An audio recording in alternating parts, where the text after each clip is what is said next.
हैदराबाद में बल्दियाती इंतखाबात। कराची मलीर में सियासी जमातों के मुख्तलिफ कैंप्स को आग लगा दी गई है।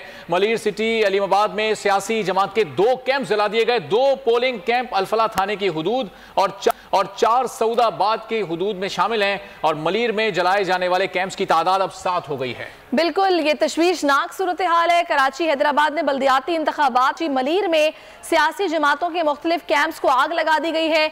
मलीर सिटी अलीमाबाद में सियासी जमात के 2 कैंप जला दिए गए। 2 पोलिंग कैंप अल्फला थाने की हुदूद में, जबकि 4 सऊदाबाद के इलाके में जलाए गए। मलीर में जलाए जाने वाले कैंप्स की तादाद अब 7 हो गई है। इंतहाई तशवीशनाक सूरत हाल है। किसने आग लगाई, कब आग लगाई और कैसे आग लगाई गई, सीसीटीवी कैमरों से अब सूरत हाल की जांच की जा रही है कि आखिर कौन लोग थे, किस वक्त आए और कैसे ये लोग यहाँ आग लगाकर चले गए।